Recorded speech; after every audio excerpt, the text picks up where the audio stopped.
স্যামজনের একেবারে আরও একটি নতুন টেক নিউজ আপনাদেরকে অনেক অনেক শুভেচ্ছা। আশা করছি খুব ভালো রয়েছেন। গতকাল আমাদের চ্যানেলে একটা ইন্টারেস্টিং ভিডিও দেওয়া হয়েছিল, তা হলো কী করলে আপনার স্মার্টফোনটি আর চুরি হয়ে যাবে না। তো ওই ভিডিওটি যারা এখনও দেখেননি অবশ্যই দেখে নিতে পারেন, ভিডিও ডেসক্রিপশনে লিঙ্কটা দেওয়া থাকলো। আজকের টেক নিউজের শুরুতে একেবারে ফাটাফাটি না পুরা ফাড়াফাড়ি টেক নিউজ রয়েছে। আপনাদেরকে প্রায় সময় আমি বলে আসছি যে স্মার্টফোন চার্জে লাগিয়ে মানে চার্জিং অবস্থায় আর কি ওটা ব্যবহার না করা ভালো।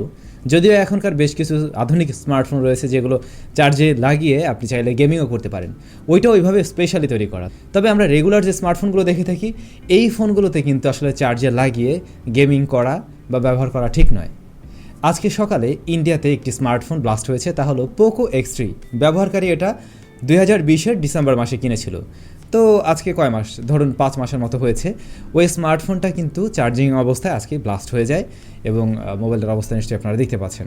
সো আমার মনে হয় চার্জিং অবস্থায় ফোন আসলে ব্যবহার না করাই ভালো, বিশেষ করে যদি আপনার ফোনের চার্জিং লেভেলটা একেবারে ধরুন 3% 5% এরকম চলে আসে, সেই অবস্থায় অন্তত ওটাতে প্রেশার না দেওয়াই ভালো।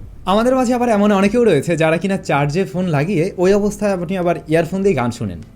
মানে একদিক দিয়ে চার্জার লাগানো আর এক পাশ দিয়ে আপনি ইয়ারফোন কানেকশন করে আপনি গান শুনছেন। এটা হচ্ছে সবচাইতে খারাপ কাজ। কোনো কারণে যদি আপনার ওই চার্জিং কেবলের মাঝ দিয়ে 220 ভোল্ট চলে আসে, এরপরে আপনার ওই ইয়ারফোন দিয়ে সেটা আপনার কানের ভিতরে চলে যেতে পারে। এবং পৃথিবীর ইতিহাসে এরকম অ্যাক্সিডেন্ট কিন্তু হয়েছে, শেষ পর্যন্ত পুরোটাই মারাও গিয়েছে। সো এই ব্যাপারগুলো থেকে একটু সাবধান থাকা ভালো হবে। ভাই ব্রাদার, আপনাদের কাছে প্রশ্ন হলো, আপনারা কি কেউ কখনো TCL এর কোনো মোবাইল ফোন ব্যবহার করেছেন? সেটা হতে পারে স্মার্টফোন, সেটা হতে পারে ফিচার ফোন, মানে রেগুলার নর্মাল ফোন। একটা সময় কিন্তু বাংলাদেশ মার্কেটে TCL এর ফোন পাওয়া যেত। আমি মনে হয় আমার লাইফের 3য় নাম্বার ফোনটা TCL ব্যবহার করেছিলাম, যেটা ওই যে ফোল্ডিং ফোন ছিল আর কি, গাড়ির মতো দেখতে। তো আপনারা কেউ TCL এর ফোন ব্যবহার করেছেন কিনা কমেন্টস করে জানান। তো TCL ব্র্যান্ড কিন্তু এখনও স্মার্টফোন তৈরি করে এবং বাইরের বেশ কিছু দেশে কিন্তু এর জনপ্রিয়তা রয়েছে অনেকটাই। এমনকি তারা কিন্তু একেবারে আধুনিক ডিভাইস নিয়েও কাজ করছে, লাইক ফোল্ডেবল স্মার্টফোন বা রোলেবল এই ধরনের বিষয়। তো TCL আজকে একটি স্মার্টফোন লঞ্চ করে দেয়, যার মডেল নাম্বার হলো TCL 20 Pro 5G। এই স্মার্টফোনটার যে ডিসপ্লে সেখানে অফার করছে 6.6 ইঞ্চ ফুল HD প্লাস রেজলিউশনের একটি অ্যামোলেড ডিসপ্লে, যা আবার কার্ভড, একটু দুপাশে রাউন্ড রয়েছে। আর এই মোবাইল ফোনের যে প্রসেসর সেখানে থাকছে Qualcomm Snapdragon 750G octa-core processor. এছাড়া এর রেয়ারে থাকছে কোয়াড ক্যামেরা সেটআপ, 48 মেগাপিক্সেলের main shooter, 16 megapixel ultra wide, 5.5 macro এবং ডেপথ। আর ফ্রন্ট ফেসিংয়ে থাকছে 32 মেগাপিক্সেলের ক্যামেরা। এতে ব্যাটারি রয়েছে 4500 মিলিঅ্যাম্পিয়ারের। TCL এর ফোন মূলত বাংলাদেশে আমরা এখন আর দেখতে পাই না, ইভেন আনঅফিসিয়ালভাবেও আসে না। আমি গত 2 বছরে TCL এর কোনো ফোন এখন পর্যন্ত দেখিনি, বা আমাদের চ্যানেলে এখন পর্যন্ত TCL এর কোনো ফোন নিয়ে রিভিউ করা হয়নি। এছাড়াও TCL দুইটা রোলেবল স্মার্টফোন নিয়ে কাজ করছে, যেগুলো হয়তো খুব শীঘ্রই বাজারে লঞ্চ করা হবে। TCL এর এই রোলেবল স্মার্টফোনগুলো রেগুলার অবস্থায় 6.something ইঞ্চ থাকবে, তবে যখন বড় করা হবে তখন এর সাইজ হয়ে যাবে 10 ইঞ্চ, তার মানে একটা রেগুলার ট্যাবের সাইজ। যেটা আমরা অলরেডি ওপোর তরফ থেকে একটা সিস্টেম দেখেছি যে পাশে এভাবে সোয়াইপ করলে পরে ডিসপ্লেটা বড় হয়ে যায়। এবং ভালো বিষয় হলো ওপোর এই ফোনটা সরাসরি আমার হাতে নিয়ে দেখারও সৌভাগ্য হয়েছিল, কিন্তু তার ভিডিও করার মতো সুযোগ হয়নি, কারণ ওপো বাংলাদেশের একটি প্রোগ্রামে গিয়ে মূলত ওই স্মার্টফোনটা কিছুটা সময়ের জন্য ব্যবহার করার সুযোগ হয়েছিল। এবার আপনাদের একটু দেশের নিউজ দিই। বাংলাদেশ মার্কেটে খুব শীঘ্রই বেশ কয়েকটা স্মার্টফোন লঞ্চ হতে যাচ্ছে। রিয়েলমির তরফ থেকে আমরা খুব শীঘ্রই এ মাসেই দুইটা স্মার্টফোন পেয়ে যাব। একটি Realme 8 সিরিজ থেকে Realme 8 Pro অলরেডি লঞ্চ করা হয়েছে, এবং Realme 8 সিরিজের এই আরেকটি স্মার্টফোন বাংলাদেশ মার্কেটে খুব শীঘ্রই লঞ্চ হতে যাচ্ছে। এছাড়াও Realme C সিরিজের আরেকটি স্মার্টফোন খুব শীঘ্রই লঞ্চ হয়ে যাবে, এবং এর ফুল রিভিউ আপনারা আমাদের চ্যানেলে পেয়ে যাবেন। লাস্ট কয়েকটা টেক নিউজে আপনাদেরকে আমি বলে আসছিলাম Tecno Spark 7 Pro এই স্মার্টফোন বাংলাদেশ মার্কেটে লঞ্চ হতে পারে, এবং ফাইনালি 100% কনফার্ম এই স্মার্টফোন বাংলাদেশ মার্কেটে লঞ্চ হতে যাচ্ছে। Tecno Spark 7 Pro এই স্মার্টফোনটি কী অফার করছে? এই মোবাইল ফোনে 90 হার্টজ রিফ্রেশ রেটের ডিসপ্লে দেওয়া হবে, এবং এর রেয়ারে থাকছে 48 মেগাপিক্সেলের কোয়াড ক্যামেরা সেটআপ, এবং এতে নাকি সুপার নাইট মোড রয়েছে। নাইট মোডে বিশেষ গুরুত্ব দেওয়া হয়েছে।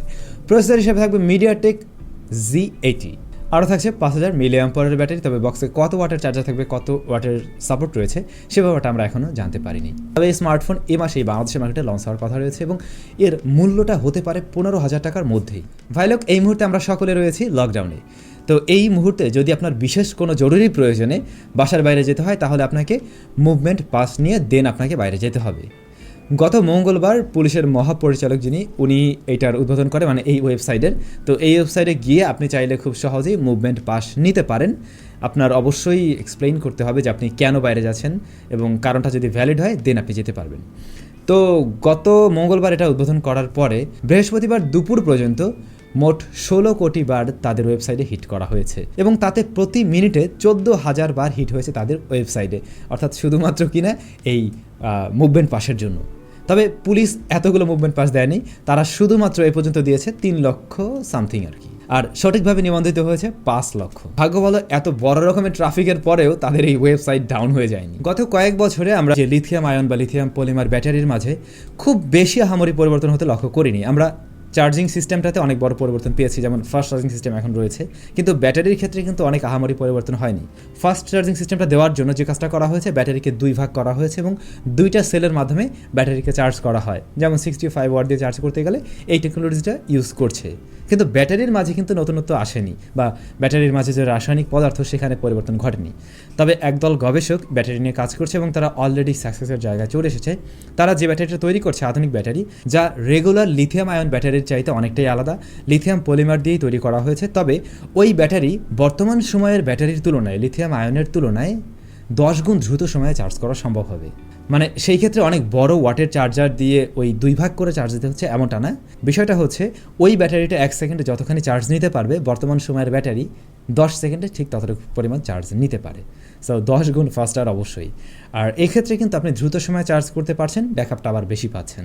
এবং ওই ব্যাটারির আরও সুবিধা হলো যে বর্তমান সময়ের ব্যাটারিগুলো আমরা দেখতে পাই যে খুব সহজে কিন্তু ব্লাস্ট হয়ে যায়। আজকে টেকনোলজির শুরুতে যে বিষয়টা ছিল যে চার্জিং অবস্থায় স্মার্টফোনটা ব্লাস্ট হয়ে গিয়েছে, তো মূলত এর কারণ হলো এই ব্যাটারিগুলো কিন্তু খুব সেন্সিটিভ। বর্তমান সময় যেগুলো রয়েছে সেগুলোর উপরে যদি হালকা একটা সুচ দিয়েও খোঁচা দেওয়া হয়, দেখবেন সাথে সাথে আগুন ধরে যায়। আবার প্রচুর পরিমাণে ঠান্ডা জায়গায় রাখলেও সমস্যা, আবার প্রচুর পরিমাণে গরম রয়েছে সেরকম জায়গায় রাখলেও এটা ব্লাস্ট হয়ে যায়। কিন্তু ওই ব্যাটারিটাতে, নতুন যে টেকনোলজির ব্যাটারি আসছে, ওই ব্যাটারিতে এই প্রবলেমগুলো থাকবে না। তাতে সহজেই আগুন ধরে যাবে না বা এরকম ফুটাফাটি করে দিলেও আগুন ধরার পসিবিলিটি নেই। সেন্ট পিটারবার্গ ইউনিভার্সিটির একদল গবেষক এই ব্যাটারি নিয়ে কাজ করছে। আমরা আশা করি খুব শীঘ্রই এই দারুণ ধরনের ব্যাটারি আমরা স্মার্টফোন ইন্ডাস্ট্রিতে ব্যবহার হতে দেখব। বন্ধুগণ, আমরা বরাবরই দেখে এসেছি বিভিন্ন স্মার্টফোন ব্র্যান্ডগুলো ভালো ভালো ক্যামেরা কোম্পানির সাথে কোলাবোরেশন করে বা তাদের সাথে একটা পার্টনারশিপে যায়, যাতে তাদের ক্যামেরার উন্নয়ন ঘটানো সম্ভব হয়। যেমন আমরা লাস্ট কিছুদিন আগেই দেখেছি OnePlus হ্যাসেলব্লেডের সাথে কিন্তু তারা একটা কোলাবোরেশনে গিয়েছে এবং এই যে বর্তমান সময়ে আমরা OnePlus 9 Pro পেয়েছি, ওই স্মার্টফোনগুলোতে কিন্তু আমরা দেখতে পাই পিছনে বিশাল করে লেখা রয়েছে হ্যাসেলব্লেড, বা তাদের ক্যামেরাতেও কিন্তু আমরা কিছুটা পরিবর্তন হতে লক্ষ্য করেছি। তো সেভাবেই স্যামসাংও তাদের ক্যামেরাতে বিশেষ পরিবর্তন আনার জন্য অলিম্পাসের সাথে পার্টনারশিপে গিয়েছে। হয়তো স্যামসাংয়ের স্মার্টফোনে আমরা আরও ভালো ক্যামেরা খুব শীঘ্রই পেয়ে যেতে পারি বা অলিম্পাসের বেশ কিছু ফিচার অ্যাড হতে পারে। যদিও OnePlus-এর ক্ষেত্রে কিন্তু হ্যাসেলব্লেডের মানে নামটাই আসছে বেশি, সেখানে আহামরি তেমন কিছু আসেনি। তো এখন দেখার পালা স্যামসাং কতটুকু পরিবর্তন নিয়ে আসতে পারে বর্তমান সময়ে তাদের যে ক্যামেরা কোয়ালিটি রয়েছে তার চাইতে। তো ভাই লোক, এই ছিল আমাদের আজকে টেক নিউজ। গত টেক নিউজ আমরা প্রশ্ন করেছিলাম আমাদের টেক নিউজগুলো কয়টার সময় আমরা আপলোড করব। আমাকে আবার আপনারা কনফিউজ করে দিয়েছেন, কারণ রেজাল্টটা এমন এসেছে সমান সমান হয়ে গিয়েছে। কেউ বলছেন 8:30টায়, কেউ বলছেন 10টায়। তো আমরা আমাদের কমিউনিটি ট্যাবে একটা পুল দিয়ে দেবো, ওই পুলে আপনারা একটু ভোট দিয়ে জানিয়ে দেবেন যে আসলে কয়টার সময় আপনারা চান। কারণ কমেন্টস দেখে আমি ওইভাবে হিসাবটা মিলাতে পারছি না, তবে পুল দেখলে তো সহজেই বোঝা যাবে যে কোন পার্সেন্টেজটা বেশি আসে এবং আমরা সেভাবেই আমাদের টেক নিউজগুলো আপলোড করব। চলে যাচ্ছি লাস্ট ভিডিওর কমেন্ট সেকশনে। পার্সি জ্যাকসন ভাই লিখেছেন, ভাইয়া সনি 1 Mark III এর রিভিউ চাই প্লিজ। সনির এই ফোন যদি বাংলাদেশে আসে তাহলে অবশ্যই রিভিউ দেওয়া যাবে, কিন্তু আসবে কিনা এটাই তো সন্দেহ। আরিফ টিপস লিখেছেন, বেশিরভাগ ইউটিউবাররা যে কোম্পানিগুলো টাকা দেয় তার রিভিউ করে, কিন্তু সনি কোম্পানির মতো সেরা ব্র্যান্ডের রিভিউ দেয় না। আমার পক্ষ থেকে শুভেচ্ছা সনি ফোনের রিভিউ করার জন্য, আমি সনি ফোনের বন্ধু। আসলে আমরা ওটা রিভিউ করিনি, আমরা জাস্ট একটা টেক নিউজে জানিয়েছিলাম। তো সনি ফোন যদি অবশ্যই বাংলাদেশে আসতো আমরা এর রিভিউ দিতাম। সত্যি কথা বলতে আমরা দেখুন কয়টা অফিসিয়াল ফোন কভার করি, তার চাইতে বেশি কিন্তু আনঅফিসিয়াল ফোনে হয়তো আমাদের কভার করা হয়। সো মার্কেটে যদি আনঅফিসিয়ালভাবেও সনির ফোন থাকতো আমরা অবশ্যই রিভিউ দিতাম। এমডি বিল্লাল হোসেন ভাই লিখেছেন, ওয়াহিদ ভাইয়ের চ্যানেলও কপি হয়েছে ভাবা যায়। হ্যাঁ, অবশ্যই আপনাদের সকলকে সতর্ক হতে হবে। আমি এখনও খেয়াল করেছি ওই ভিডিওর পরেও আমাদের চ্যানেলের নিচে কমেন্টস আসে রিভিউ ইউনিটটি বিক্রি করা হবে স্যামজনের লোগো ব্যবহার করে। সো সাবধান, আমরা কখনোই কোনো প্রোডাক্ট বিক্রি করি না। আপনাদেরকে এমনিতেই গিভঅ্যাওয়ের মাধ্যমে গিফট করা যাবে। যেমন আমাদের চ্যানেলটিতে যদি 1 মিলিয়ন হয়ে যায়, ধামাকা গিভঅ্যাওয়ে আসতে যাচ্ছে আপনাদের জন্য, তখন আর 2টি স্মার্টফোন না, অনেক কিছুই থাকবে। এস সাগর ভাই উনি লিখেছেন, ভাই বিডিতে পোকো X3 Pro কবে লঞ্চ হবে, নিজ দেশের মোবাইল লঞ্চ হওয়া ডেটগুলো বলেন। ভাইয়া আমাদের আপকামিং স্মার্টফোন নিয়ে একটি ভিডিও করা হয়েছিল, সেখানে অনেক কিছুই বলা হয়েছে কোন কোন ফোন দেশি ফোন আসবে। আর পোকো X3 Proর ব্যাপারে সত্যি বলতে আমার কাছে কোনো লিক্স নেই যে বাংলাদেশে এটা অফিসিয়ালি লঞ্চ হবে কি না, নাকি হবে না, আসলে কেমন দাম হবে, কবে আসবে, কিচ্ছু আমি জানি না। তবে একটু লিক্স পেলেই আপনাদের জানিয়ে দেবো। তো সবাই অনেক বেশি ভালো থাকুন, সুস্থ থাকুন, আর হ্যাঁ অবশ্যই সতর্কতা অবলম্বন করে চলুন।